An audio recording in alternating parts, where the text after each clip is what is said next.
好，咁我哋由第4版開始，咁先講咗咧簡單嘅嘢先啦。今日我哋要講嘅咁好快咧講下上一次咧，我哋講嘅係句子結構咁我哋講咗咧最簡單嘅句子結構就係 SVO。跟住亦都講咗一個叫做 SVC 亦都有一個咧叫 SV 咁咧就3種咧可以話係最咧基本嘅英文句子永恆不變㗎啦，基本上即係中文咧都有一樣啦，我哋有一個基礎嘅一個寫作嘅方式，其實你唔會咧就係去改變，呢個就係每一個語文咧嗰個嘅最根基你點樣去溝通我哋咧其實同英文咧都好相似嘅，我哋咧係會有一個主語開始啦，然之後有一個動作啦。我講書面語其實唔係廣東話，唔係廣東話嘅口語書面語咧，其實我哋咧同英文嘅句式咧有部分相似嘅。咁我哋都係由一個人物開始，係嘛？我哋都係由一個主語開始，中間咧會夾住一個嘅動作，而最後咧就有一個受詞。所謂嘅中文有一個語法咧，就叫主謂賓補定狀，唔知大家有冇印象學過呢樣嘢？咁其實當中嘅主謂賓咧，其實講嘅嘢咧，同我哋上一堂講嘅 subject verb object 咧，其實都有一啲嘅相似所以咧，我哋睇起英文嘅句子上嚟咧，其實咧相對咧比起其他一啲地方咧，應該都會簡單一啲。如果你有學過日文或者有學過韓文咁咧日文同韓文咧係會將我你係排先嘅，係嘛？佢會將 S 同 O 咧係會擺埋一齊嘅。然後咧先至會擺個動作嘅，然後先會講動作嘅，係咪？其實咁除咗日文之外咧，其實有其他嘅部分嘅語言都會係咁樣嘅咁所以咧呢個咧就係大家最記住咧英文我哋學習英文去睇一個英文句子最 core 最核心嘅理解咧，其實就係 SVO。好啦，咁今日講咩咧？我哋逐堂咧去延伸多少少我哋都知道啦，即係你要攞一個DSE 要攞一個 OK 嘅成績，你冇理由再係寫My name is Peter，I am a student，I am 10 years old， 你冇理由寫呢啲句子你攞到 level 3嘅，係嘛？OK， 咁係人都知啦。OK 咁所以咧，我哋學咗最基本之後咧，咁其實我哋就要諗下啦。咁點樣去將我嘅句子變靚啲咧？點樣去延伸句子咧？我成日講呢幾個字延伸句子咧。咁今日咧，我哋學嘅就係睇下咧點樣去組織一個叫做 noun phrase 嘅東西。好多同學咧其實好混淆嘅，就唔係好清楚咧，其實乜鬼嘢叫做 phrase。OK 咁由初中啦咁一路學啦，咁其實咧冇乜邊一課 grammar 書咧有特別去講過咧，就係乜鬼嘢叫 phrase 嘅。有某啲嘅如果睇下你學校用咩啦，以前你學校用咩啦，有啲嘅grammar 咧grammar 書咧有講過下咩叫 phrase 嘅。咁但係咧去到通常都係去到中3甚至乎中4、5即係高中嘅時候嗰啲嘅比較高階少少嘅 grammar 書先至會講到呢一個字。咁到嗰陣時咧，同學仔已經唔明㗎啦，因為咧以往嗰啲 grammar 都已經唔記得晒，已經 delete 得七七八八啦。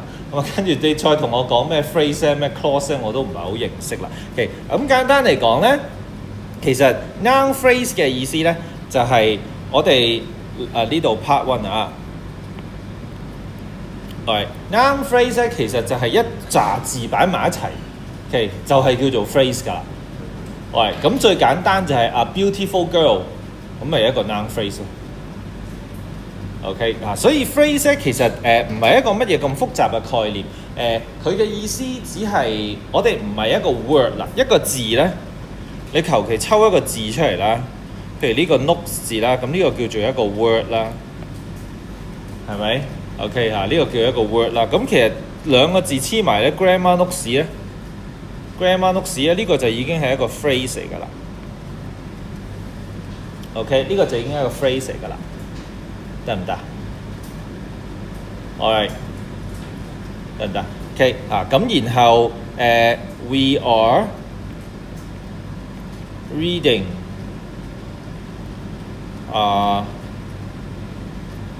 from a grammar notebook。咁呢個咧就叫做一個句子啦。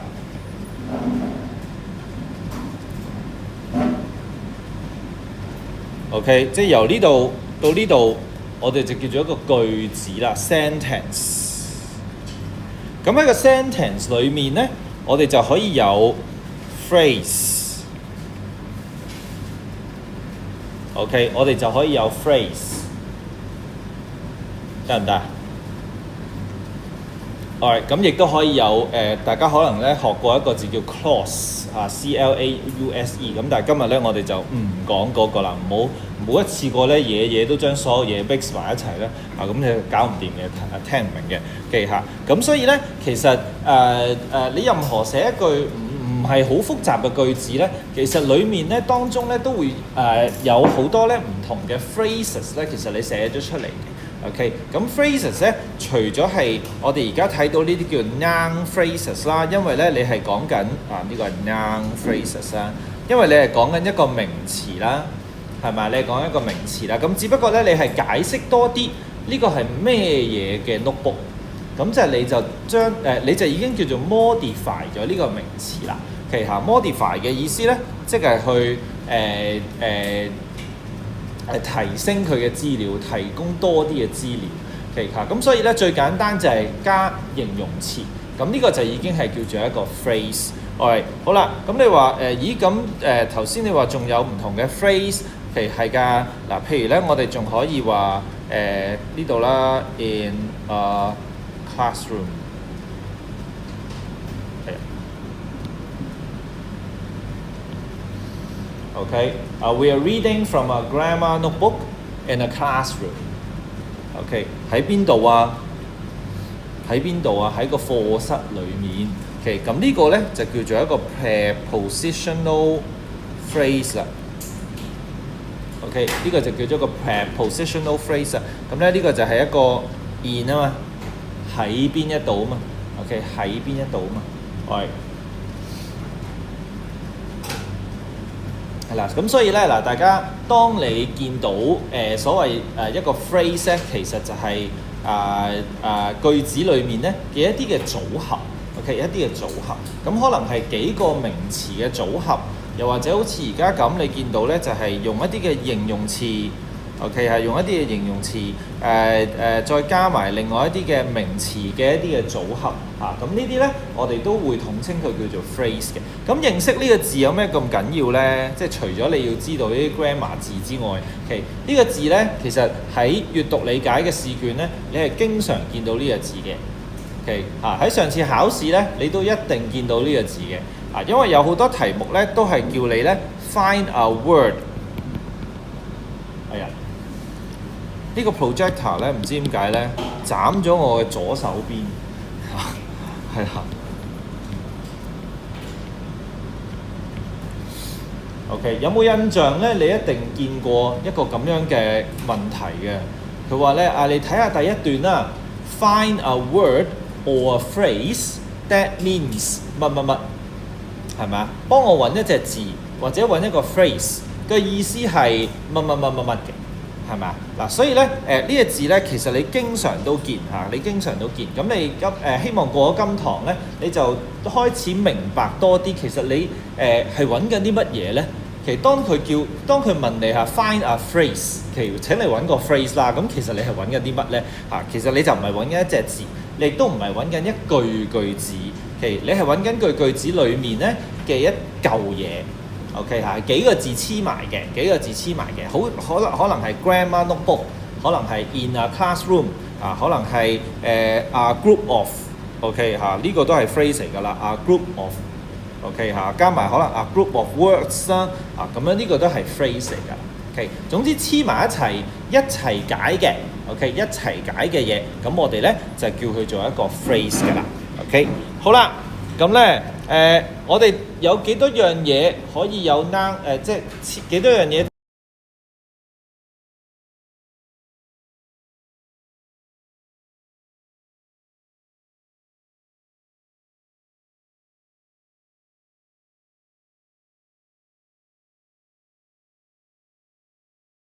就同學仔由小學聽到依家㗎啦，OK 嚇，小學聽到依家㗎啦，就係、喺字典裏面咧會用呢兩個嘅符號咧嚟到去表示嘅。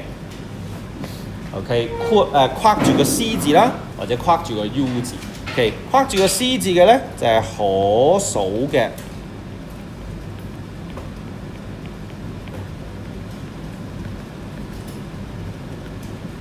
OK，呢個咧就係、不可數嘅。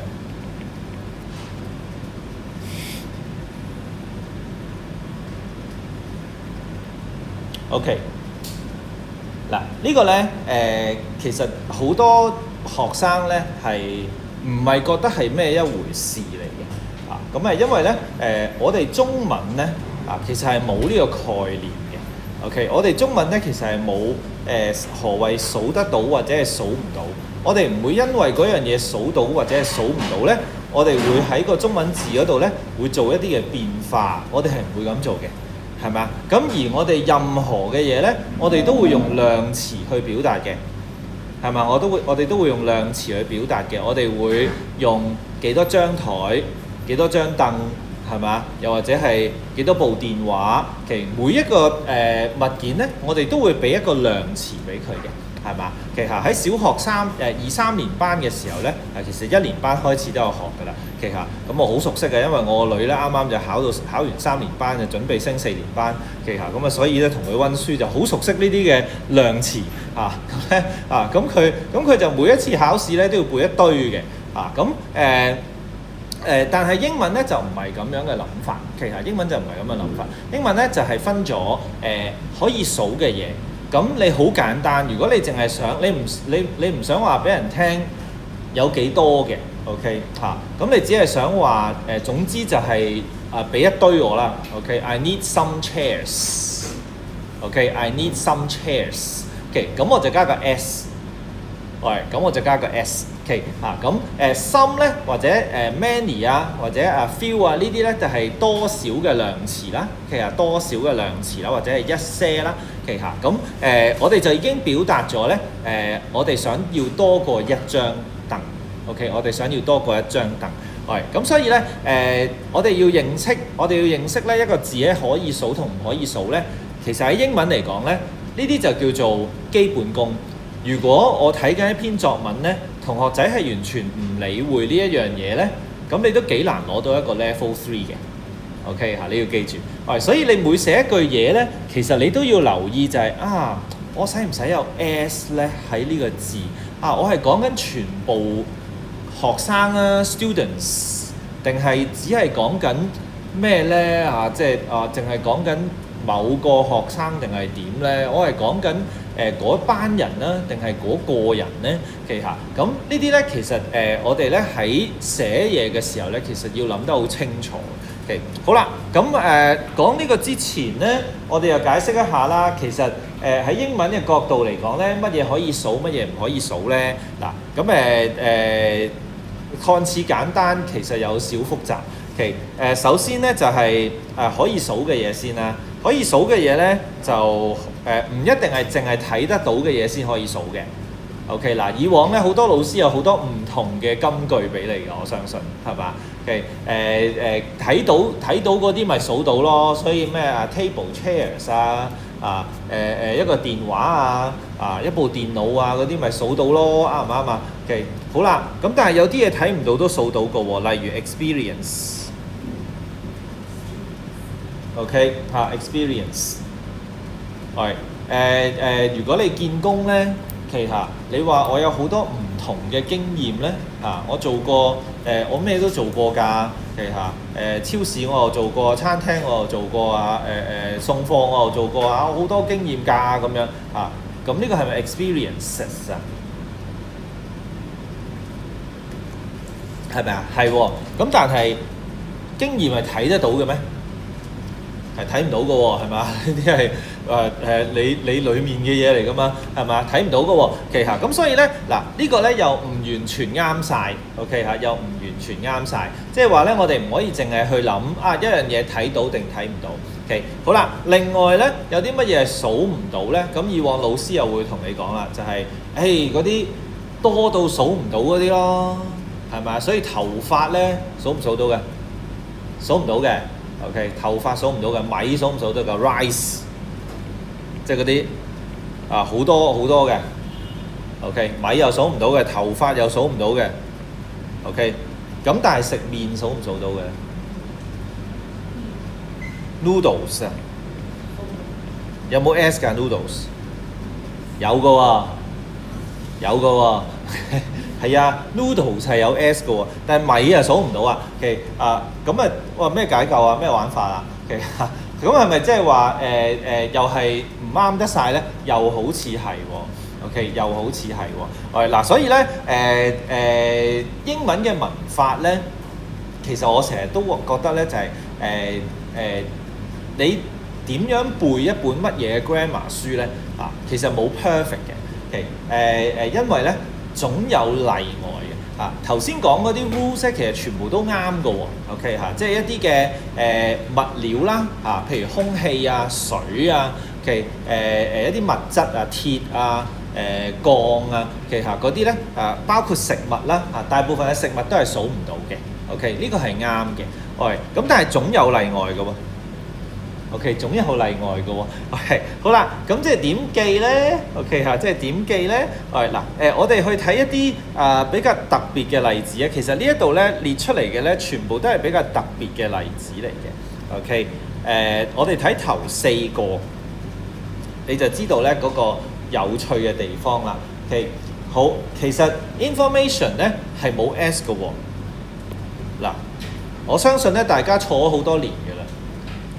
係嘛？日常生活咧，你經常都用 information 呢個字嘅資料嘛，係咪啊？我想揾多啲資料啊。I want more informations， 係嘛？有咩錯啊？多啲資料唔係 informations 咩？咁點解 information 數唔到？其實咧，除咗呢一堆字咧，仲有功課都數唔到啦，家務都數唔到啦。OK， 家務即係homework 同 housework 呢啲嘢全部都數唔到啦。OK 咁點解咧？點解咧？係啦，但係咧，好得意嘅喎。呢啲字數唔到啦，但係 project 數唔數到？數到有 S。OK， 功課數唔到 ，assignment 數唔數到 ？assignment 都係解功課係咪 ？OK， 又數到。好 information 數唔到，但係 idea 數唔數到 ？idea 喎，數到喎，有 S 嘅喎。OK， 喂，好亂啊，阿 Sir， 即係點？OK， 你越講越亂啊，搞唔掂。OK， 簡單講咧，其實呢堆字咧有咩分別咧 ？OK， 呢堆字有咩分別咧？就係我哋有一個一嘅概念。OK， 我哋有一個一嘅概念。我教咁多年咧，我覺得一個最 basic 嘅即係叫做99% 都唔會錯㗎啦。OK 就係咧你諗下呢一隻字有冇一個一個嘅概念 ？OK， 有冇一個一個嘅概念 ？OK， 咩叫一個資料？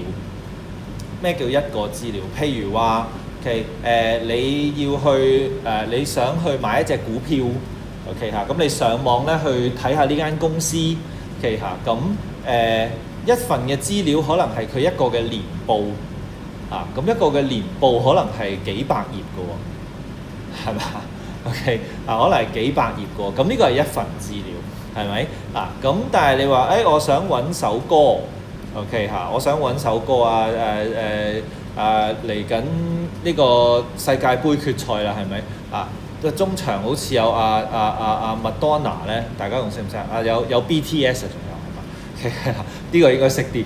BTS 會演唱喎，喺呢個中場休息嘅時候，仲有嗰個麥當娜。咁麥當娜就老到大家應該可能唔係好知佢係邊個啦。咁所以可能咧，你搜尋下邊個係麥當娜咧？其實麥當勞我識啫。咁你搜尋下佢，咁佢有一版嘅嗰個叫咩Wikipedia，OK 啊維基百科介紹佢佢有一版嘅講佢嘅咁樣，咁嗰一版嘢可能係幾百字啦，係嘛400-500字啊，咁又係一份資料，咁所以咧其實乜嘢叫一份資料咧？我哋唔係好清楚，係嘛？我哋唔係好清楚。OK， 咁功課啦，學生成日講笑咁講嘅，好易記嘅功課係數唔到嘅，因為功課永遠做唔完嘅，係啦。功課係多不勝數嘅，所以咧就唔好數啦。OK，咁家務都係一樣嘅，家務咧係多不勝數嘅，其實就永遠做唔完嘅，咁所以都係唔好數啦。OK，咁同樣道理，其實乜嘢叫一樣功課咧？譬如你上完數學堂。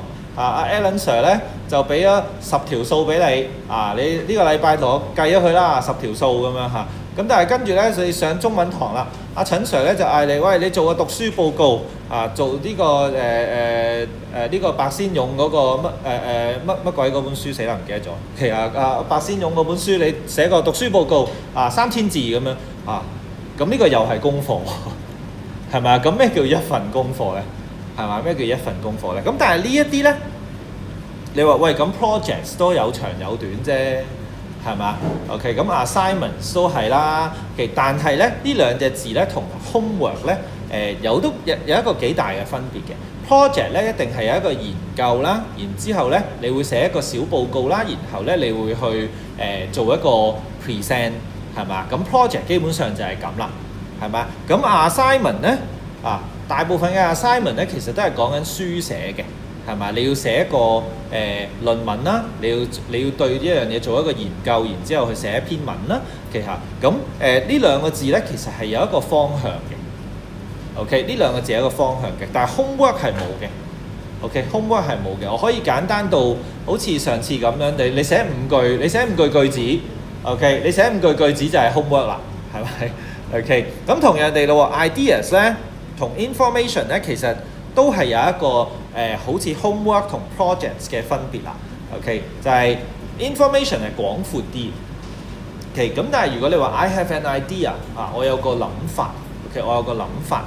咁呢個就係一件事啦，係咪？呢個就係一件事啦。OK，咁所以咧 ideas 我哋覺得可以數。OK， 好啦，但係好啦，我又要打破自己講嘅嘢咯喎。啱啱講完好有道理啊！呢件事係咪？大家好似明晒啦，係咪？講埋先equipment 啦。細個嘅時候咧，呢兩隻字咧，老師一定都有講過嘅。equipment 儀器同埋 furniture 家私。OK， 呢兩個字都係不可數嘅，道理其實係一樣嘅啫。乜嘢叫一個儀器咧？呢個 projector 係一個儀器，呢個 mon 係一個儀器。係嘛？我部 iPad 係一個儀器，咁乜嘢叫一個儀器咧？咁所有電子產品或者其實 equipment 唔單止電子產品嘅，一啲用具就係 equipment 嚟㗎啦，係咪？可能係一個螺絲批或者係一個錘仔都係一個 equipment。咁所以呢啲叫集體名詞 collective nouns， 咁佢就冇一個主體嘅，佢冇一個主體嘅。同樣地 furniture 都係，你坐緊嗰張凳又係。你屋企嗰張10人大梳化又係一件家私，係嘛？咁跟住一個櫥櫃又係家私，一個書櫃一個書台又係家私。咁咩叫一件家私咧？咁所以咧，我哋咧都係數不到嘅。好啦，我真係要打破自己講嘅嘢啦。OK， 就係好呢隻字係數唔到㗎。呢隻字點解啊 ？advice 建議係嘛？建議好啦，建議係數唔到嘅。咁 suggestion 咧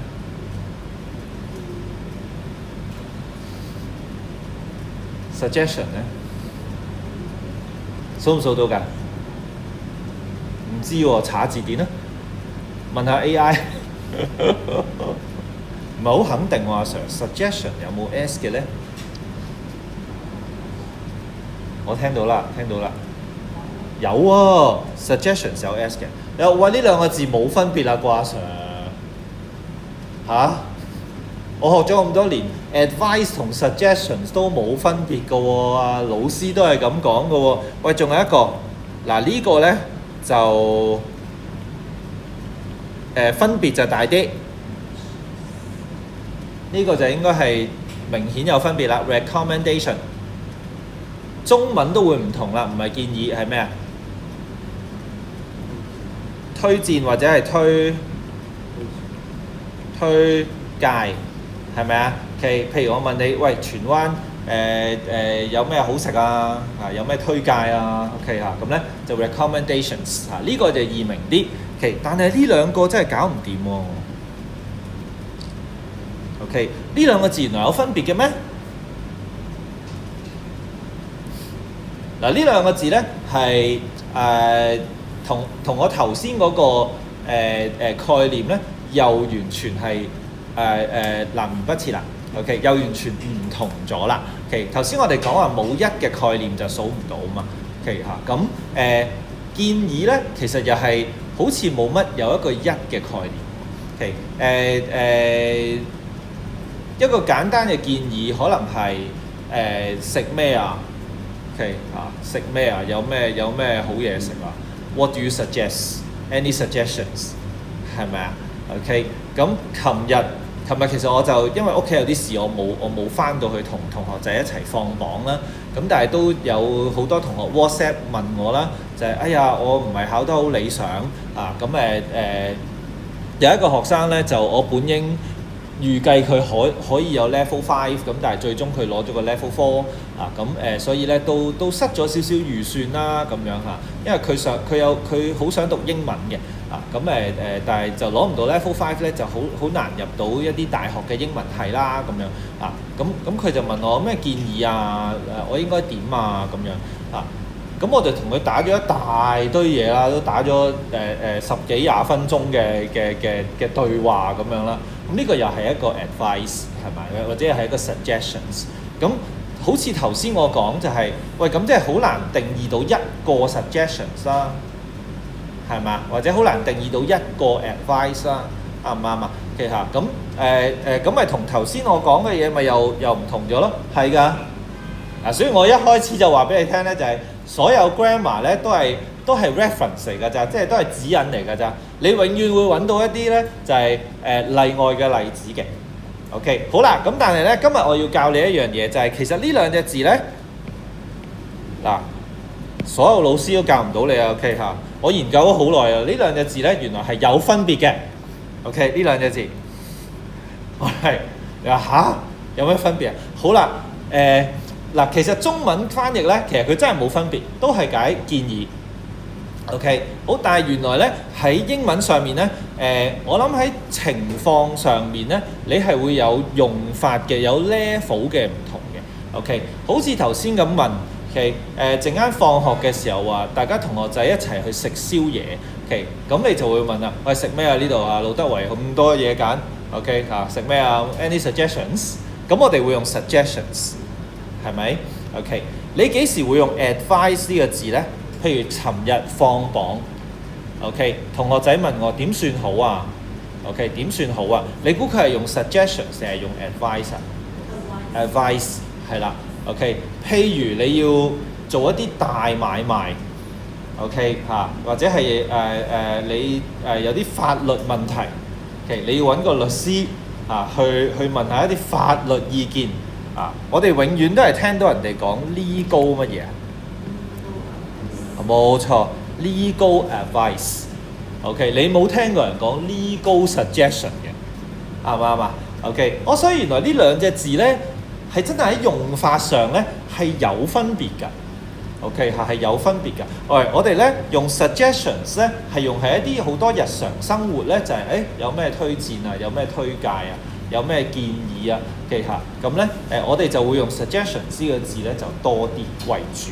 而一啲專業啲嘅建議嚇，你去睇醫生，或者你去見律師，或者係升學嘅時候好似琴日咁樣嚇，同學仔對升學嘅疑問佢問老師點樣啊？點算啊？我點算好啊？呢啲咧全部都係 advice。OK， 呢啲全部都係 advice， 所以咧原來呢兩個字唔同嘅話咧，自不然咧就係咁有 S 同冇 S 都好正確啊。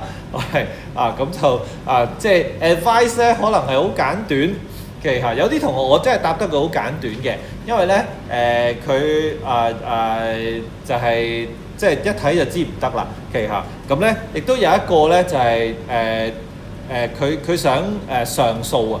OK 嚇，即係因為 DSE 咧係可以有得 appeal 嘅，即係你唔滿意你嘅成績咧，你係可以俾錢咧考評局咧再揾人改多一次嘅。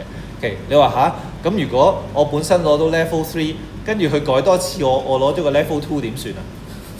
係啊，咁我係揾笨，我自己又要揞錢嘅，佢就要降我 grade， 咁啊放心啊！你上訴嘅話咧，佢就唔會降 grade 嘅，佢只會升 grade 嘅啫，或者即係佢改完之後冇升嘅，咁佢就唔會改咯，即係有升嘅咁就改咯。咁琴日有個同學咧就攞咗佢4份卷啦，佢攞咗咁樣。OK 但係好可惜咧，就係佢攞唔到 Level 3。OK， 佢攞唔到 Level 3，咁咧就攞到一個只攞到一個 Level 2。OK， 咁咧然後佢就問我上訴有冇用？咁呢份係咩卷啊？呢份係卷3，卷3係咩啊？聆聽啊。OK， 聆聽咧啱就啱，錯就錯。其實你上訴咧，你能夠升 grade 嘅機會咧，基本上係0啊。OK。係啦，即係係啦，好直接都要講啦，係咪？其實你俾錢去上訴呢份卷咧，其實係冇用嘅。咁所以咧，我就好直接同佢，好簡單同佢講就係唔使啦，即係真係冇用㗎啦，咁樣係啦，咁咯。咁所以嗱呢個咧就係即係 advice 其實有長有短啦，咁就係咁啦。OK， 好啦，咁仲有咩常見嘅字其實都係數唔到，而你又經常錯嘅咧？記下就係work 啦、research 啦同埋 knowledge。OK 呢幾個字咧work 咧可以係解工作啦，亦都可以解咧一啲 student work 咧，即係一啲學生嘅作品。OK 一啲學生嘅作品。OK，research 就係研究啦。research 就係研究啦。咁原來研究係數唔到嘅。OK 咁你都係咁樣記啦，即係咩叫一個研究咧？嗱，有啲研究咧係好誇張嘅喎，咁有啲大學嘅學者嘅研究咧可以長達幾十年嘅喎。其實咁佢去研究一啲好即係人類好仔細嘅嘢咧，即係由佢細個一路跟住佢跟到唔知幾廿歲，有啲。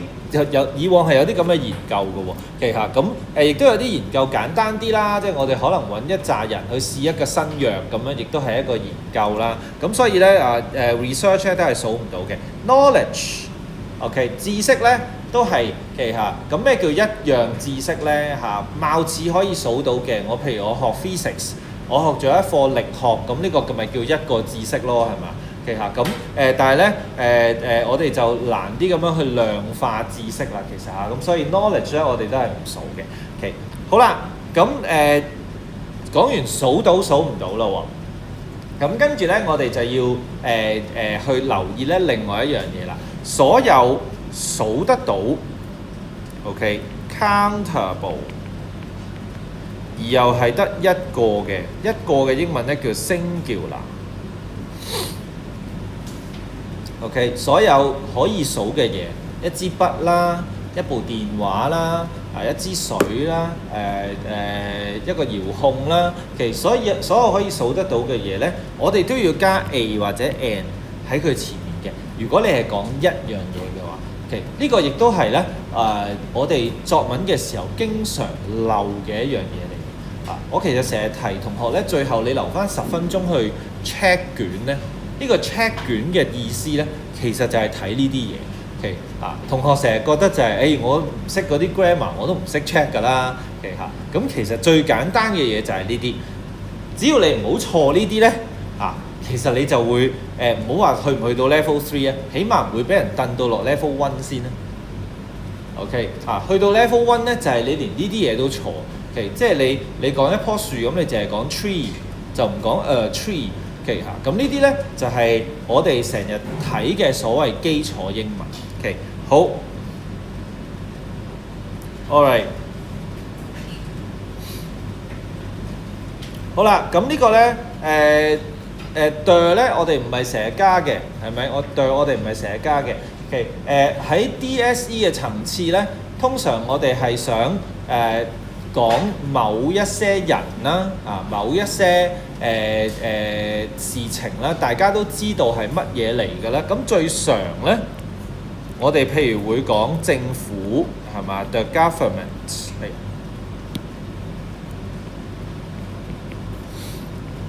OK， 咁我哋會加 the 啦。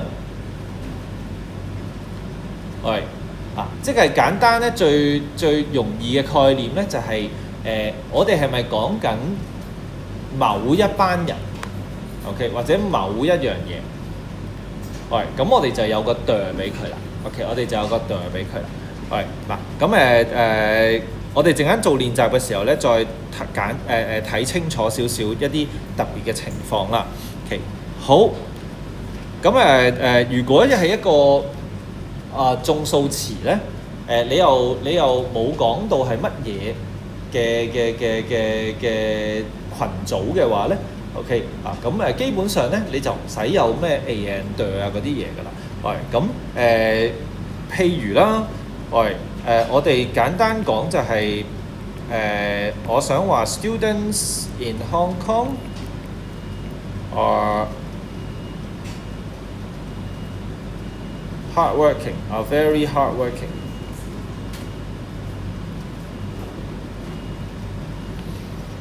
OK， 咁呢個就係啱嘅句子嚟㗎啦。Students in Hong Kong are very hardworking.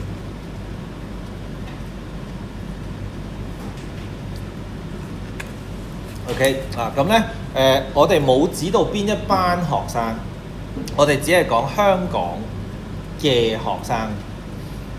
OK， 我哋只係講香港嘅學生。咁呢度就係講香港全部嘅學生。咁我哋就咁講 students in Hong Kong。OK，students in Hong Kong。咁呢個咧，我哋就唔使用 the 噶啦。咁就已經知道咧，就係你指緊咧就係全部嘅學生啦，咁樣 OK。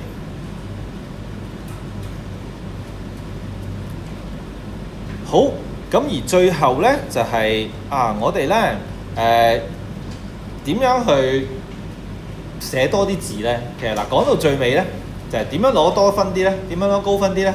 就係我有多啲字咯，我可以寫多啲字咯，我可以唔係淨只寫400字咯，我可以寫到500字甚至乎600字咯。OK， 咁即係話每一樣嘢咧，其實我要寫得仔細啲啦。OK， 咁當然你要多啲嘅生字，你嘅詞彙量，你嘅 vocabulary 咧，你要多啦。OK， 咁另外咧就係你自己諗嘢嘅時候咧，其實都需要咧就係豐富少少咧嗰啲嘅內容。OK， 講一個學會。譬如講一個art club 咁你會唔會淨係講話 our art club？OK 會唔會淨係講話我哋呢一個嘅美術學會 ？OK 咁會唔會可以形容下咧？我哋係一個哇好正係新嘅藝術學會 OK 咁咧大家快啲嚟參加啦咁樣。喂咁一個 announcement 一個宣佈 OK 好簡短嘅，但係好重要嘅。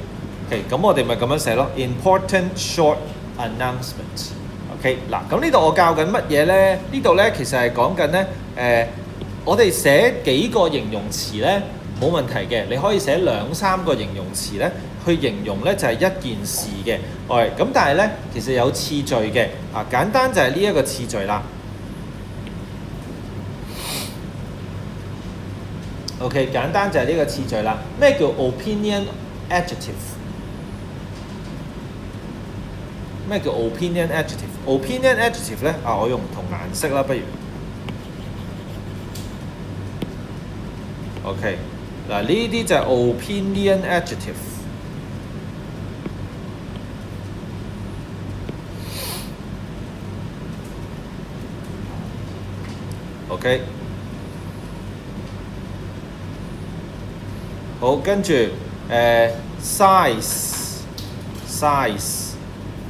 跟住 age， 咁咧呢度就冇 colour 嘅，其實即係如果你想講佢咩顏色咧，咁你就可以我都睇到嗰啲熒光筆係嘛，係啦，呢個 projector 開始壞壞地啦，開始 OK 好多顏色可能唔係好睇到啦。其實我哋係有次序嘅，其實永遠咧都係講咗你自己嘅意見先，即係一啲嘢靚唔靚啦，一啲嘢你覺得佢重唔重要啦，我哋係行先嘅，呢一隻字係行先嘅，咁然之後咧先至到一啲咧叫做一啲 factual 嘅 adjective。OK，factual 嘅 adjective， 即係一啲事實嘅 ，OK 嚇，即係你見到呢張台係黃色嘅 ，OK，咁佢咪一張黃色嘅台，咁呢個顏色就係擺喺最後 ，OK，咁佢係新定舊咧？呢個都係你一睇睇得出㗎啦，肯定都用咗好耐啦，其實有啲凹凹凸凸咁樣嚇，有啲痕跡啦，其實咁咧呢個就係唔係好新啦，係咪一個 old 嘅 yellow desk 係嘛？其實咁呢啲咧全部我哋叫 factual， 就係咧你睇到嗰樣嘢係點，或者你想形容嗰樣嘢佢嘅大細啦，佢嘅高矮肥瘦啦，佢嘅係年輕定係老啦，唔一定係講淨係講人嘅，講事物咧，我哋都可以講年輕定老嘅，即係嗰樣嘢係係新買㗎，定抑或係用到好舊啦，係咪啊 ？OK， 好，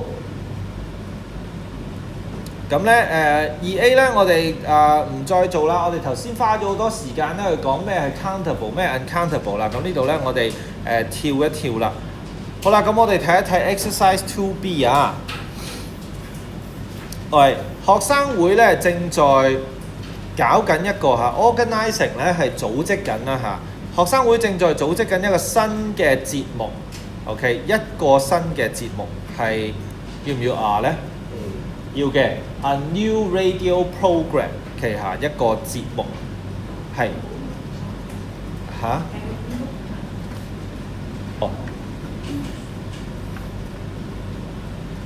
好。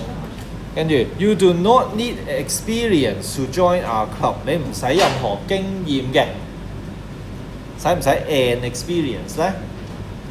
唔需要嘅，旗下唔需要嘅。You do not need 你可以用 any 咯，即係如果你話我唔用交叉，我點樣都想擺個字落去嘅 ，OK 咁我哋可以用呢個You do not need any experience 係嘛 ？OK，to join our club。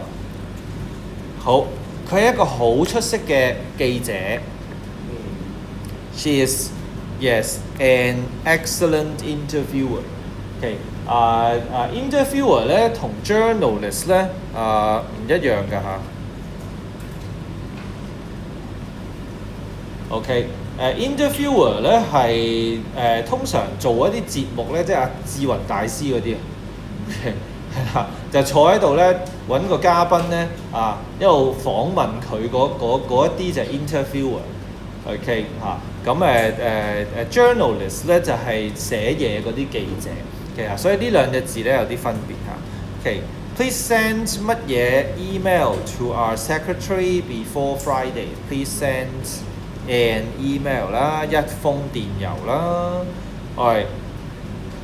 好，呢個 program 就叫做呢個 program， 所以咧我哋係講咗話俾人聽，我想話俾你聽邊一個節目 ，OK？ 邊一個節目？呢個節目咧就叫做 Voices from Our School，OK？ 所以係 the program，OK 嚇 the program。We need volunteers with good communication skills。OK， 有冇 A？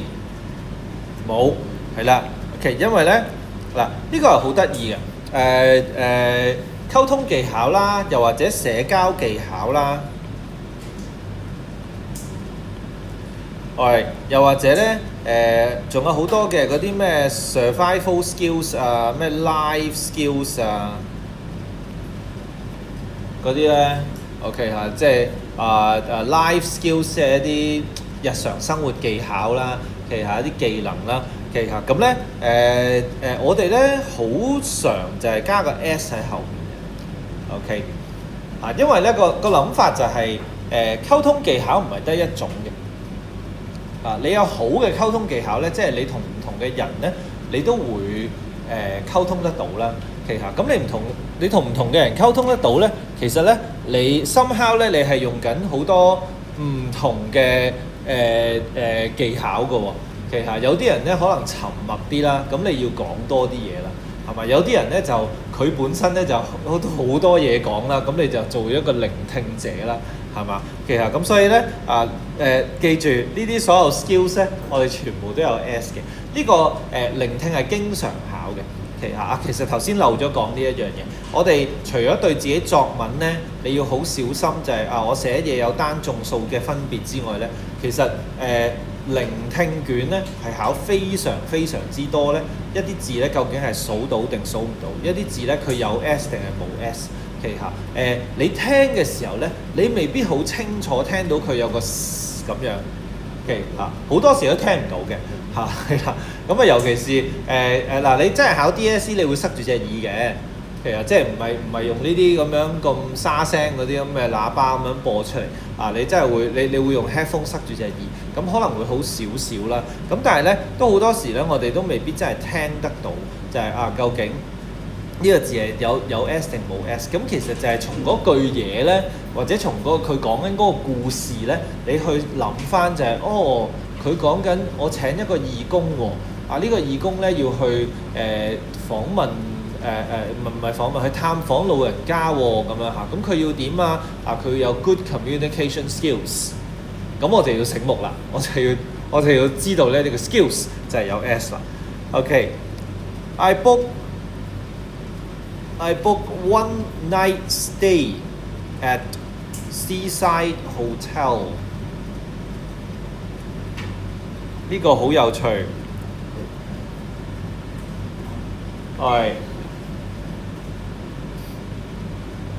我 book 咗一晚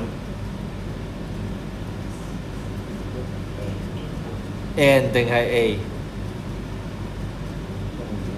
係啦，我哋好少喺個 one 前面咧加個 A 或者 N 嘅，所以我諗大家咧從來都冇諗過究竟 one 前面係加 A 定係 N 嘅咧？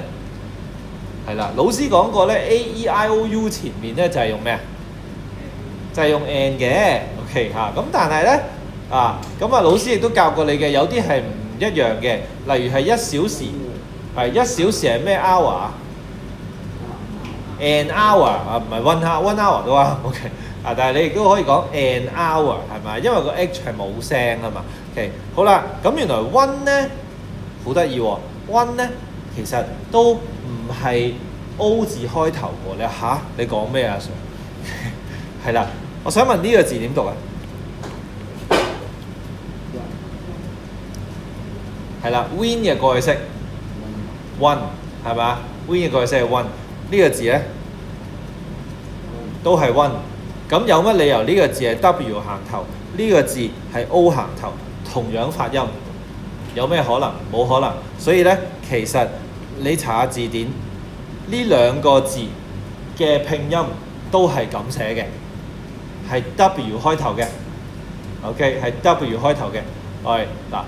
網上字典你揾到拼音嘅，咁咧無論係劍橋字典啦，定係牛津字典啦，都有我哋之前教嘅國際音標嗰個嘅拼音符號嘅。咁咧你就可以揾到呢個拼音㗎啦。又學多咗樣嘢啦。原來 one night 係 A one night 唔係 N one night 喎。好啦。book 咗一晚at 咩咧 ？at Seaside Hotel， OK 定係 at the Seaside Hotel？ OK， 係有冇 the 㗎啦？有嘅 ，yes， 係啊。好，第8啦。咁跟住啦，咩 room I stayed in was very disappointing。咁當然係講緊我住嗰間房間啦。所以係 the room 啦。the room I stayed。好 ，she gave me 乜嘢useful advice？ 呢度咧其實最啱咧，我會用 some。OK 我會用 some。但係如果我真係想講話，佢俾咗一個好好嘅意見我，佢俾咗一個好好嘅意見，咁我會點講咧？我哋會比較量詞佢啦。我哋咧都會用 piece 呢個字嘅 a piece of。OK， 好，我哋嘅學會咧提供咧就係一系列好多元化嘅 wide range of exciting activities 嚇，咁好多元化wide range of OK 嚇，四個字一齊用嘅wide range of OK。係咁好多元化咧，除咗用呢一個咧，我哋仲可以用variety of。OK 嚇，我哋仲可以用variety of，OK。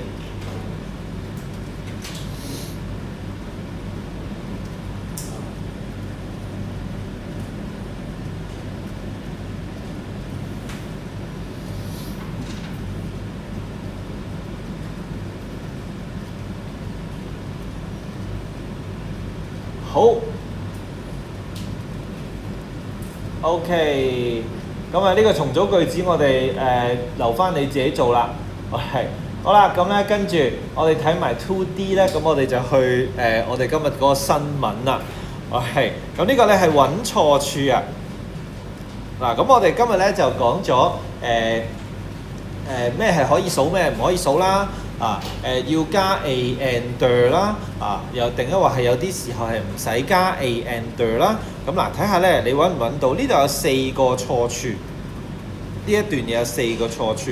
852 Teen Art Club 咧係2025年咧嘅Part A 嘅 writing 嚟嘅 ，OK 啊？好似唔係喎，2024啊，定2025咧？算啦，其實總之都係呢幾年㗎啦 ，OK 啊，都係呢幾年㗎啦。咁就係你要介紹呢一個嘅藝術學會 ，OK 嚇，咁咧就係俾年輕人嘅一個藝術學會。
OK， 好短嘅一段啫嚇，咁咧嗱呢一個咧一個簡單嘅開場白啦去寫咗3幾句，咁就去介紹呢個852 Teen Art Club 咁喺一個 Part A 嘅寫作咧，其實呢一個咧就係一個達標嘅一個寫作嘅一段咯，叫做嚇咁咧但係裡面咧就有一啲好唔小心嘅錯咯喎。咁第一個錯咧係咩啊？第一句 It is a wonderful place for creative teenagers 富創意嘅年青人富創意嘅青少年，咁唔係一個係嘛？唔係一個，所以唔使 A 喎，係咪啊？亦都使唔使 D 咧？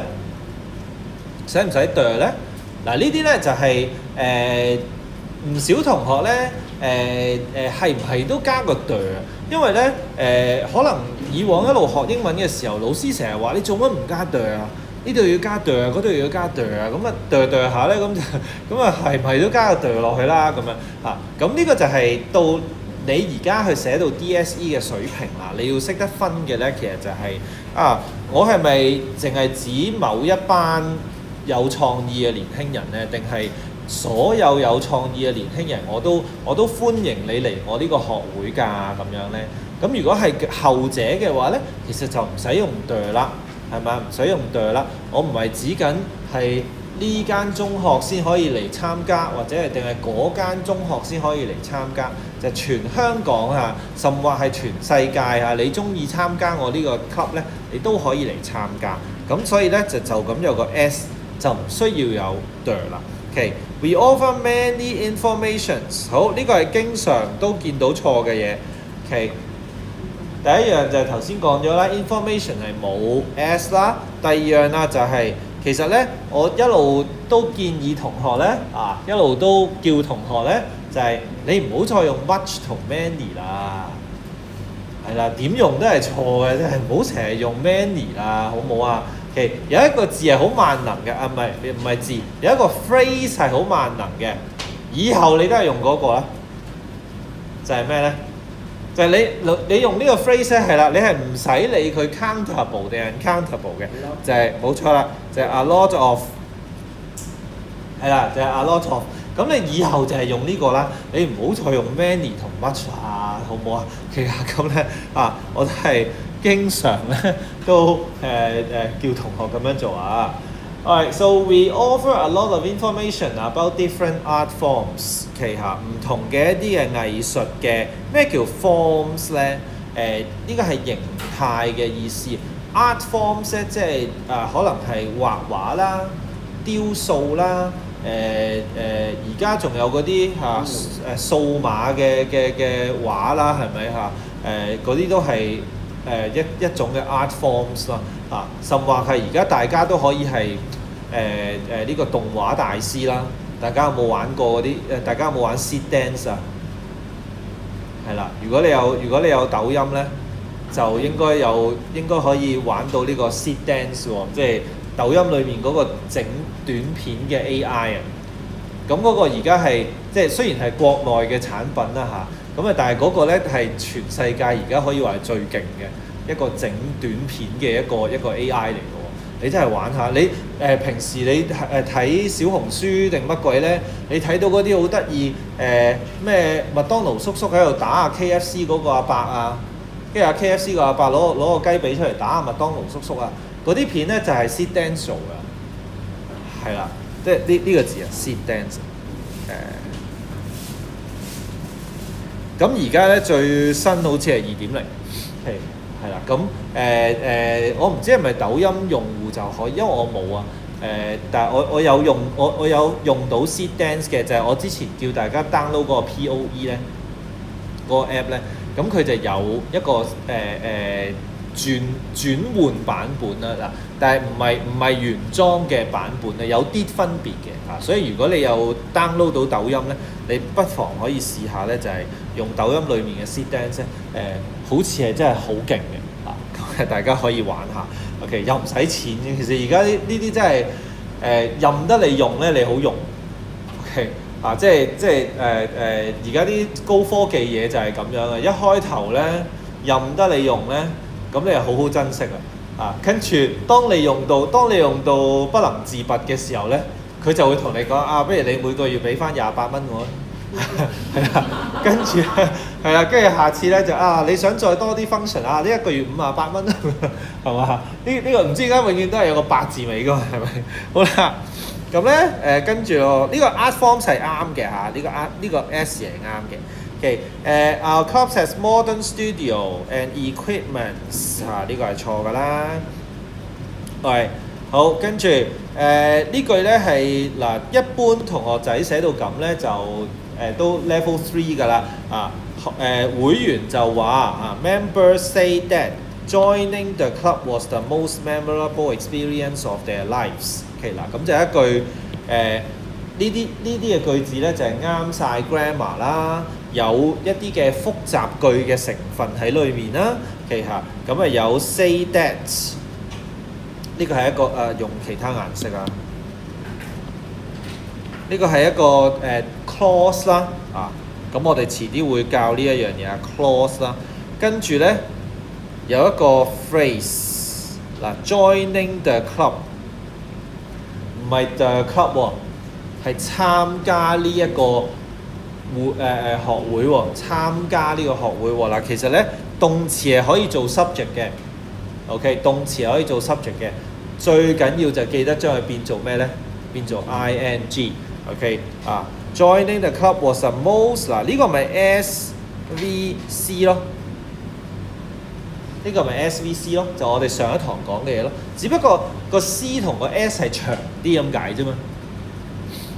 OK 個 C 個 S 咧個 subject 咧就唔再係一個字，唔再係 the club， 而係 joining the club。OK 咁而個 C 咧就唔再係唔淨係 happy， 唔係淨係 very happy、very exciting， 唔係淨係咁簡單，就係最好嘅、最美好嘅經歷。OK 最sorry 唔係美好 memorable 係最印象深刻。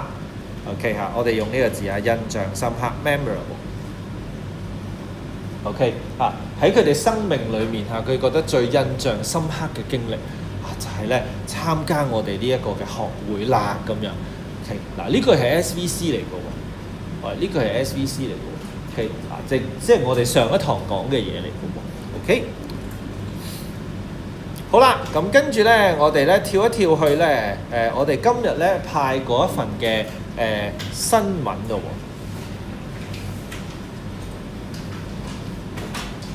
好啦，嗱，淨係睇下個標題啊。頭先咧我哋都講咗少少嘅咁琴日就放榜啦。咁每一年放榜之後咧都會咧就係訪問下啲狀元啦咁包括呢個女仔啦咁呢個係英華 Girls Schools OK 都係叫傳統名校啦係嘛，英華女子書院咁出咗一個超級狀元超級狀元叫做Sonia。OK 咁咧呢個係 SV 乜嘢啊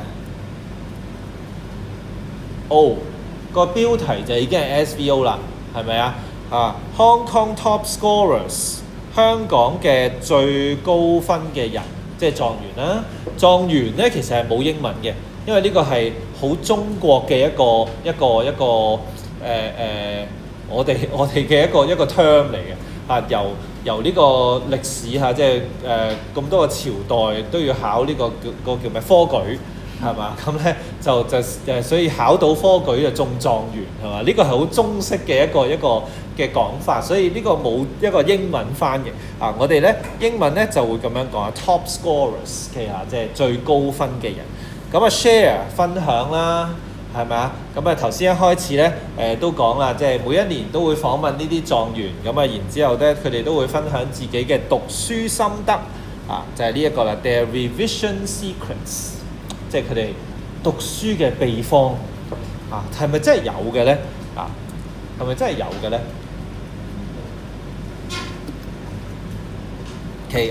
其實咧我個人咧，其實就一向都唔係好中意睇嗰啲咩自傳啊，嗰啲咩即係名人嘅一啲嘅嗰啲佢哋寫翻嗰啲回憶錄啊，其實我就唔係好中意睇嗰啲書嘅。包括呢一類型咧，我自己咧就唔係好中意睇，因為我覺得咧，從來都冇一個人係因為佢睇完呢一啲書咧，而佢係變有錢。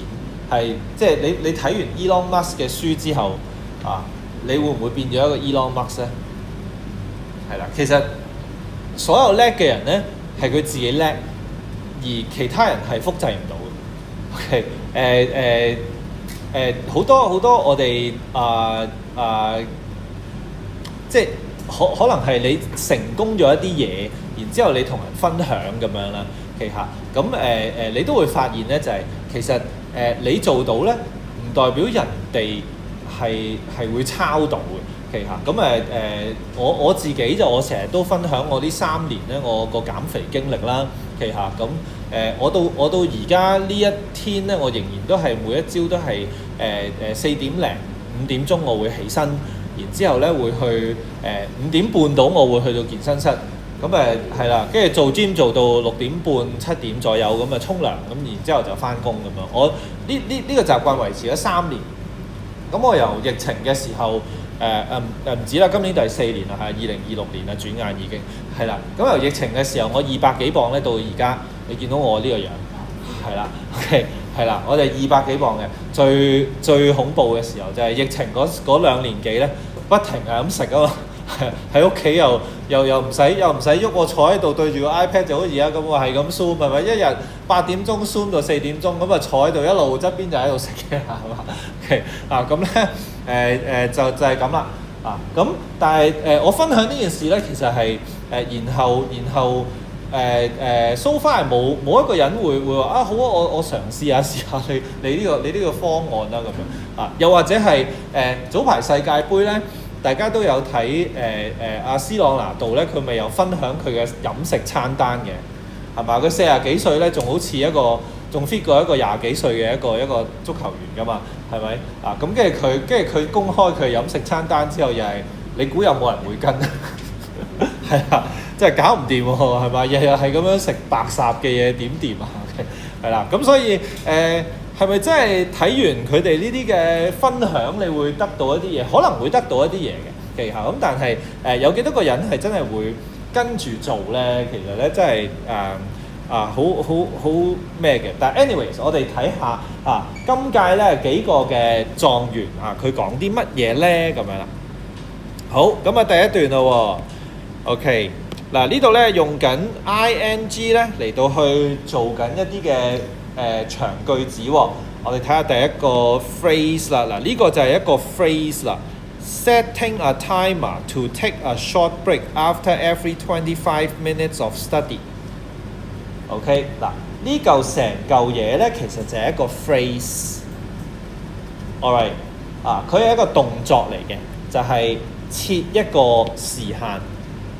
OK， 即係咧原來佢溫書嘅時間係好短嘅，每節25分鐘 ，OK， 每節25分鐘，然之後就係一個 short break，OK， 呢個咧喺現今社會，我覺得係幾必要嘅，因為大家嘅專注力咧，因為你呢個咁偉大嘅發明手提電話咧，你嘅專注力已經降到好低㗎啦，係啦，你能夠係啦，你能夠好專心咁睇一本小説睇10版咧，你已經好叻㗎啦，今時今日係嘛？其實咁所以咧25分鐘溫一節可能計一條數啦，可能溫一課搬半課書啦咁樣啦，或者記英文記10個字咁樣啦，咁跟住又要唞下啦。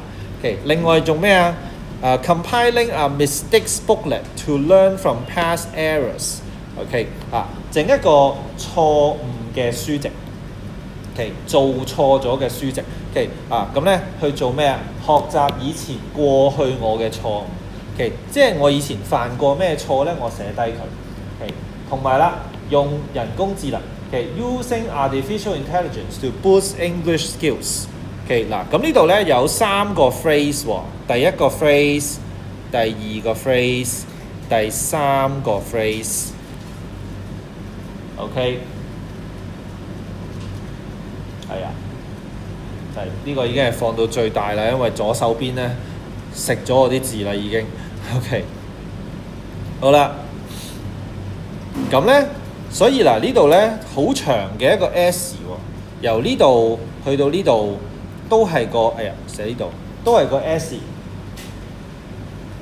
咁呢個 S 有3樣嘢係嘛？有呢個 short break， 有呢個 mistake booklet， 同埋用 AI。OK， 有3樣嘢，所以你用 is 定 are， 你見到佢用 is 定 are 3樣嘢，所以用 are。OK，are among the strategies。OK， 原來呢句都係 SV 咩咧 SVC 嚟嘅喎，死未？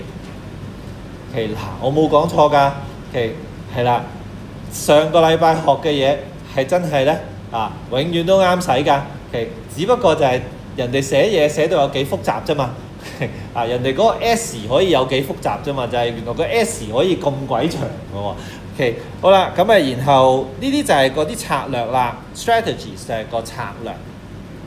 OK， 咁然後咧，我又用一個 phrase 去形容呢一個策略係咩嚟咯喎 ？OK， 係俾一啲嘅狀元咧今年嘅狀元咧去用嘅一啲嘅策略 ，used 用 ED 呢個係一個被動嘅意思。OK， 呢個係一個被動句嘅意思 ，used 啊嘛，係嘛 ？ED 啊嘛。係，咁所以呢啲策略咧係俾邊個用咧？就係俾呢啲嘅 top scorers 去用嘅。OK， 咁而呢班人咧都香港嘅狀元咧始終都係我哋呢幾廿年嚟啦即係無論係回歸前後啦咁啲狀元咧受訪問嘅時候，第一下咧都係10個9個咧都係話我要做咩咧？我要做醫生係啦，都係仲未離得開呢一個諗法係啦。好，但是啦，however, some of the 24 high achievers of this year's Diploma of Secondary Education DSE 嘅全名咧就係中學文憑啊嘛，中學文憑，所以係 Diploma of Secondary Education said they would not rely too much on AI, as this would prevent them from genuinely absorbing the knowledge. OK， 好啦，咁即係話咧，今年嘅24個嘅高材生咧，佢哋話佢哋咧唔會太過依賴They would not rely too much on AI。咁成句你可以背咗佢唔好太過依賴 AI 咧，我哋就可以咁樣寫啦。Do not rely too much on AI。OK。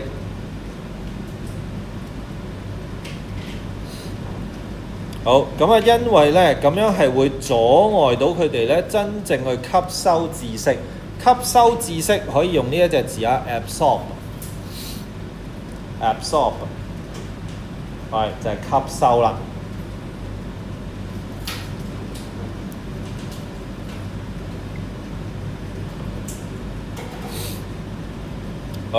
好，咁今年有一間新嘅中學咧，唔係間中學新，即係有一間中學咧第一次有呢個狀元就係呢個保良局嘅羅氏基金喺寶林嘅，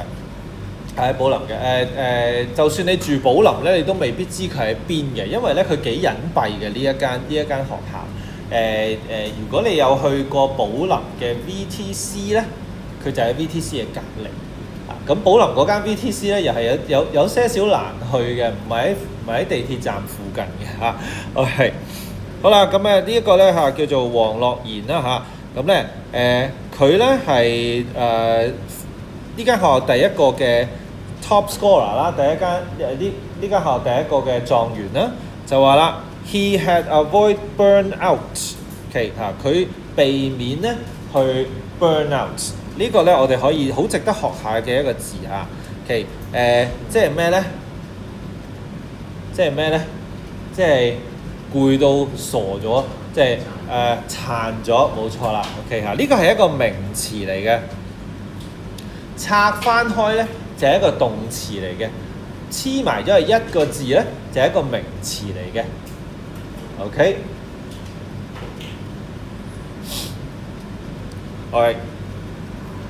好啦，咁佢咧就要避免唔好burn out 啦。即係唔好讀到自己殘咗啦，咁同時又要準備考試喎，咁所以咧佢咧就用一個網上嘅工具咧，叫做 Pomodoro timer 啦，咁就係頭先咧一開始講呢一個啦，佢咧就用咗呢一個計時器，咁佢就話咯 He broke down studying into highly focused 25-minute sprints. OK 嗱，咁咧佢將温書咧就拆成為25分鐘嘅短跑啊 ，sprints 咧係短跑嘅意思，呢、個字要識啊。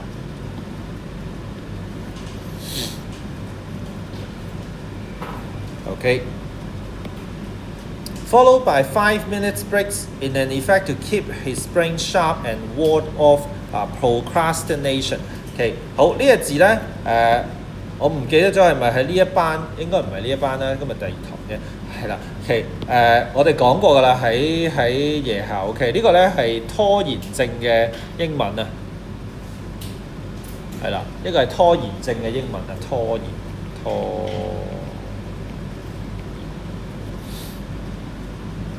OK， 咁即係話咧，佢將佢嘅温習咧係每節係短到25分鐘，然後就俾自己一個5分鐘嘅 break。OK， 咁然後咧佢就咁樣咧就會keep his brain sharp 即係佢個腦咧可以好 sharp， 即係好專注啦，好 sharp 性啦。亦都咧可以擺脱咧呢啲嘅拖延症。咁咧你將所有嘢25分鐘內衝晒佢，然之後就休息啦咁樣。OK， 好，咁呢句咧係再講翻佢呢個理論啦。咁我哋唔講啦，我哋跳到去 Sonia 啦。OK， 好，第二個呢個超級狀元，好叫做 Sonia 湯肖亞。OK 咁咧就18歲又係一個超級狀元。Okay， 超級狀元好似係即係佢全部5星星啊，包括 M2 啊。OK 即係數學咪有個延伸部分嘅係啦，咁所以就叫超級狀元。OK 咁咧英華女子書院啦kept a booklet to record questions she had previously answered incorrectly or concepts she had not come across before。Okay， 好啦，咁佢嘅notes佢 keep 住一本嘅書一本筆記簿啦。呢本筆記簿咧係佢以前做錯嘅問題，佢就會記低啦。又或者一啲佢從來未遇過嘅一啲嘅概念，佢都會記低啦。OK 咁自己寫筆記好多時咧好多成功嘅學生咧都會話俾你聽咧，就係我會自己寫筆記㗎，唔會靠書本㗎咁樣我好佩服呢啲人嘅，我從來都冇寫過一本好成功嘅筆記。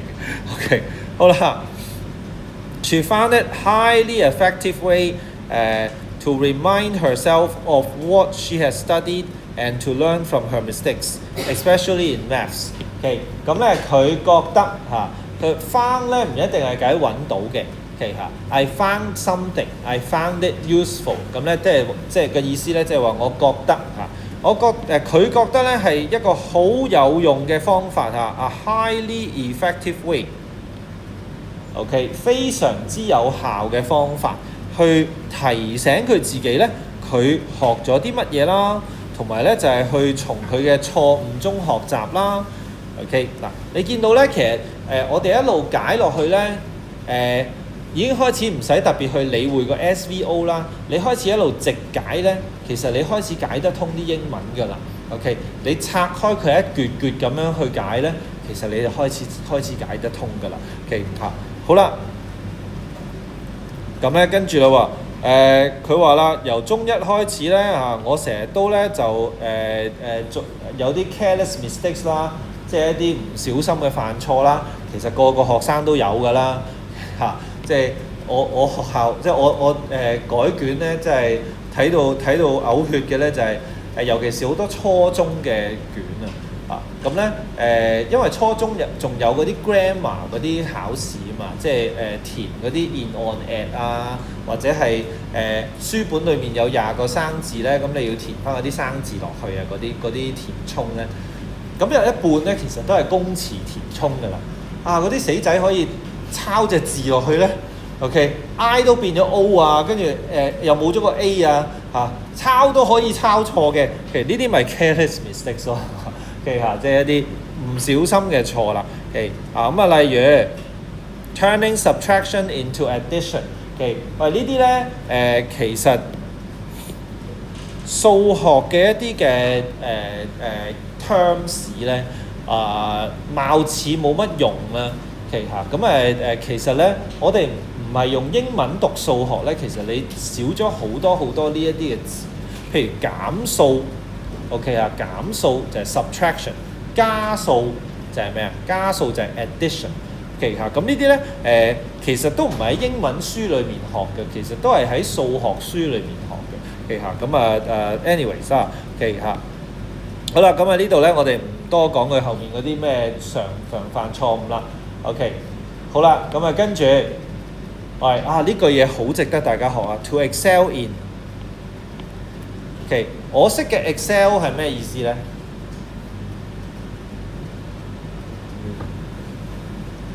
我識嘅 excel 就係電腦係啦 excel 係嘛 ？OK 嚇，即係咧我唔識用嗰嚿嘢係嘛？好多人而家都唔識用㗎啦 excel， 攞嚟做統計嘅。OK 嚇，咁如果你係做會計啦，或者係係啦，即係股票啊同數字有關啊，咁你可能會學過點樣用 Excel。咁但係呢個字係咩嚟嘅咧？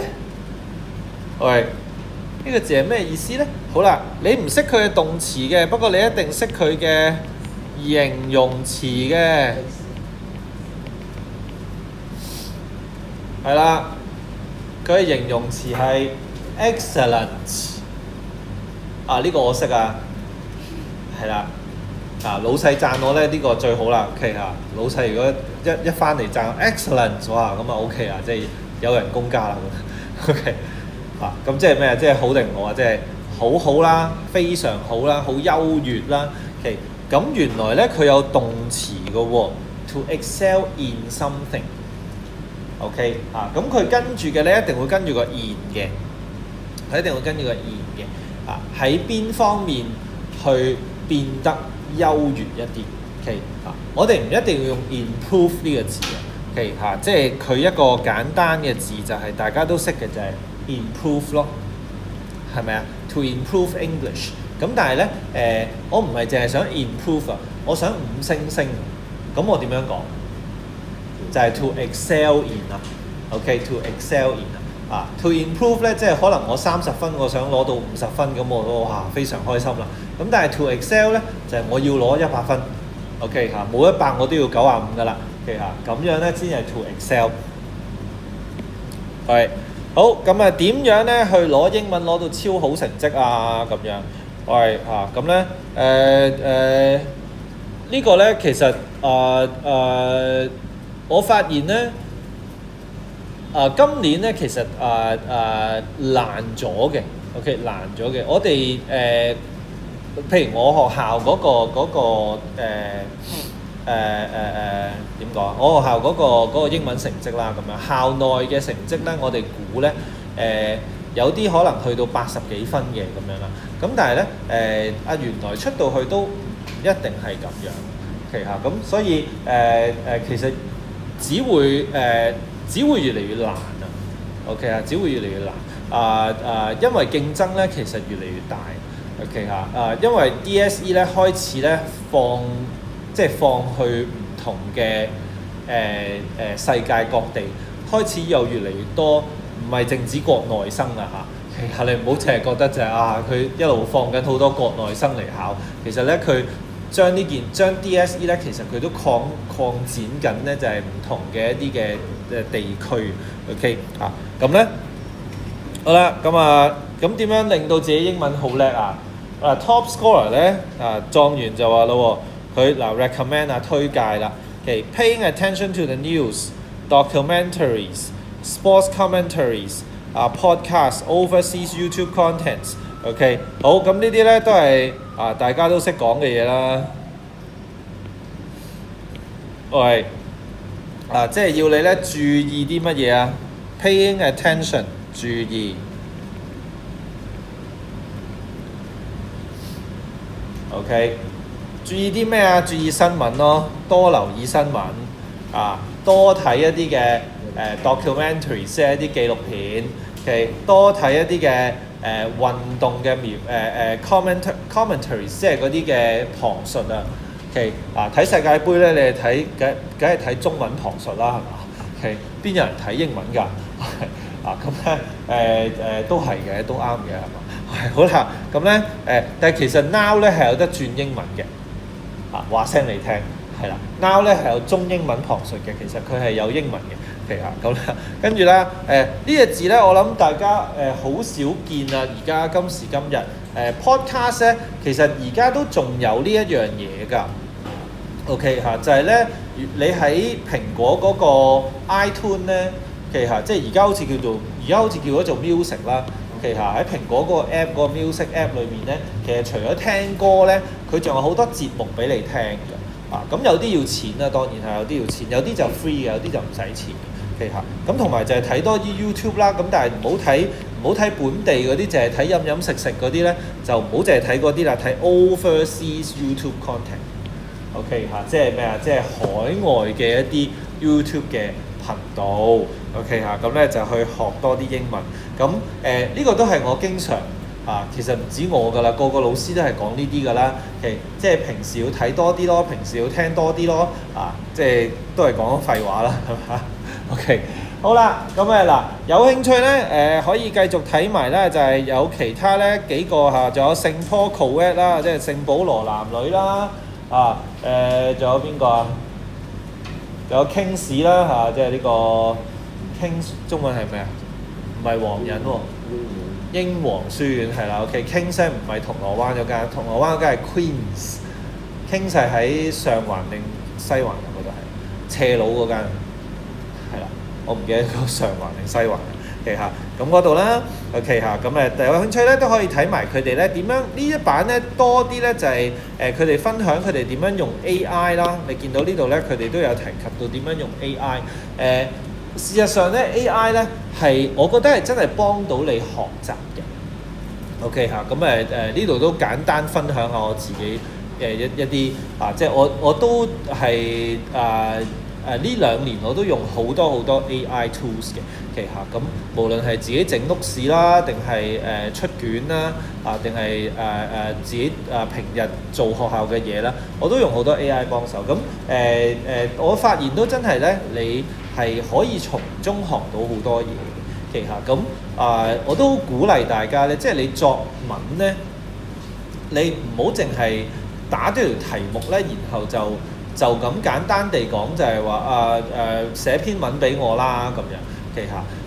你可以同佢係真係去做一啲溝通嘅，即係你可以問佢我應該點樣寫第一段我有啲咩論點可以寫你可以用中文嘅，依家即係你其實國內嘅譬如用豆包嗰啲咧，佢都會寫多啲英文嘅內容俾你嘅。OK， 當然咧就係你話相比起英文嘅AI app 咁，梗係冇唔係一定同樣咁勁啦。咁但係簡單嘅其實佢都會答到你啦。咁你可以從嗰個起步咯。咁所以真係我覺得幾有用嘅呢個今時今日呢個先進嘅科技咁大家咧不妨用多啲。OK， 好啦。咁我哋翻去咧，我哋最後 notes 嗰度咯噃。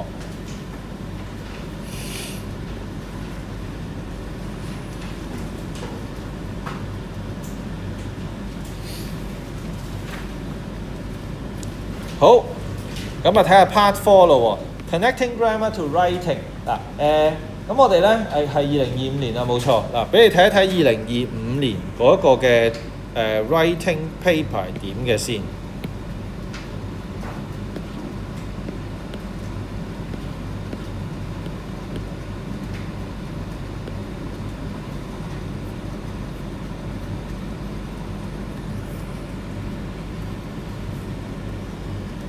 好，呢個冇印俾大家嘅，咁咧就係，但係我哋今日個sample咧，你就會見到就係呢一個嚟㗎啦。咁咧頭先有簡單睇咗一個開場白啦，就係講呢個852 Teen Art Club 啦。咁我哋要寫3樣嘢嘅。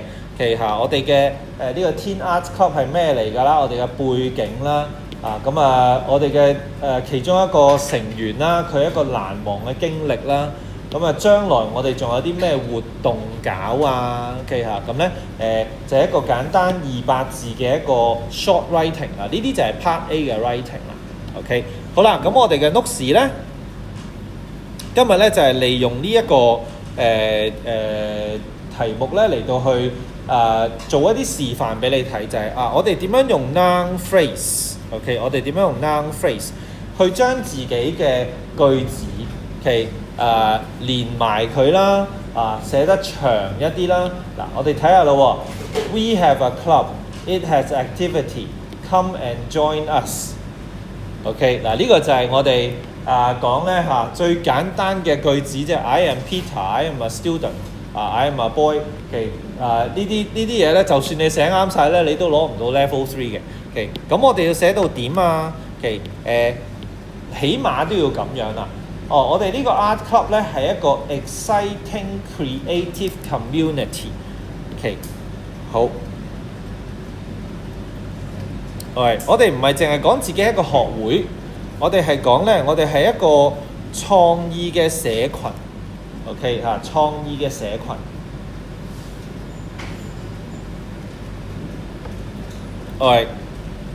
我哋唔可以淨係講話 we have activities。我哋有活動，咩活動啊？可唔可以簡單介紹下？起碼咧都俾啲字我啊。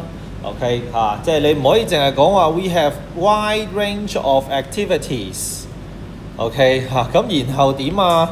咁然後起碼你都要俾下例子得唔得啊 ？OK， 例如有油畫啦，有影相、攝影啦同埋咧 pottery 咧，即係一啲嘅陶瓷啦。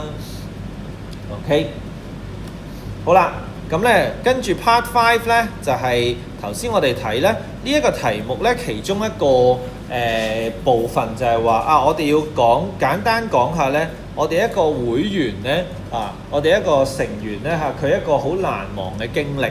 OK， 好，咁嗱noun phrase 嘅一個得意嘅地方咧，就係我哋可以無限加喺一個句子嘅中間嘅。OK， 我哋唔使咧就係即係 phrase 咧，除咗係一個 subject 啦。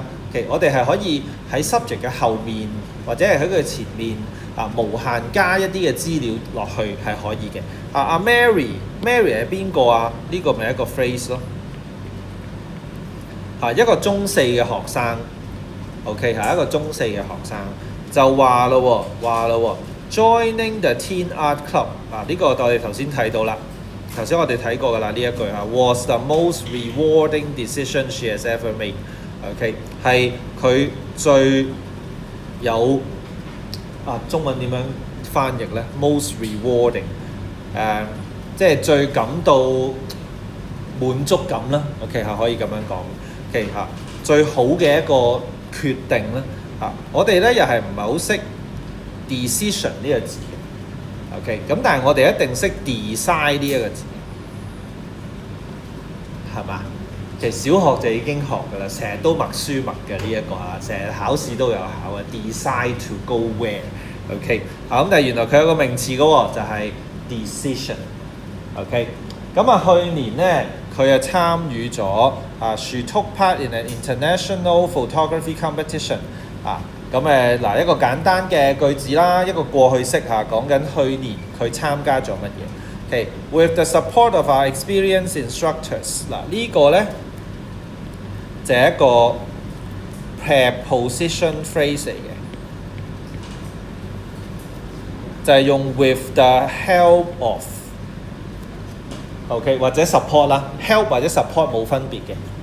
OK 即係從我哋嘅幫助，從我哋嘅幫助 ，with the help of us or with the support of us。OK 咁佢咧就做咗一系列咧嘅黑白照。OK produce 啦，SVO 嚟嘅喎 ，SVO。只不過呢個 O 又係好長嘅喎。OK stunning 係好哇。OK， 當你見到一啲嘢，哇，咁你就係哇 ，it's stunning。OK， 你去到一個景色，見到哇，好靚啊，哇 ，what a stunning view。OK， 然之後啦，就係嗰個collection 咯喎。OK， 即係嗰個嘅相集，OK 係一個相集，一個黑白嘅相集。OK 咁佢得到銀獎 ，OK 佢得到銀獎。好，咁然後記住啦，你訪問一個人咧，點樣都要有呢個符號嘅quotation mark。逢親一個作文題目咧，話俾你聽咧就係你要寫一個成員啦，或者你話你訪問咗一啲人啦，請你寫翻一個文章出嚟啦。咁咧你就要有呢個 quotation， 即係佢講咗啲乜咁你要引翻佢講嗰啲乜出嚟嘅。其實佢話真係好難忘攞到咧好有用嘅一啲知識，亦都咧就係有一啲自信心俾自己。OK， 好啦，嗱咁咧呢一個就係簡單嘅一個示範啦，點樣咧去延長自己嘅句子，用多啲形容詞，用多啲 phrases。OK 咁呢個係難用嘅嗱，呢個唔係容易嘅事嚟嘅。你用得到 phrases，可以用到出神入化咧，其實你唔止 level 3㗎啦。OK， 你起碼講緊都係一個 level 4㗎啦。得唔得？其實咁所以呢一課咧，其實簡單嘅有簡單，你可能就咁加一兩個形容詞，咁呢個已經係一個 phrase。複雜嘅有可以用 ing 啦，可以用 preposition 啦，去加落去咧你嘅句子嘅前後啦。其實咁不妨咧睇多啲新聞，睇多啲嗰啲嘅報紙嘅報導咧。其實報紙係用好多 phrases 嘅，因為咧佢哋唔會寫一篇報導寫到幾千字。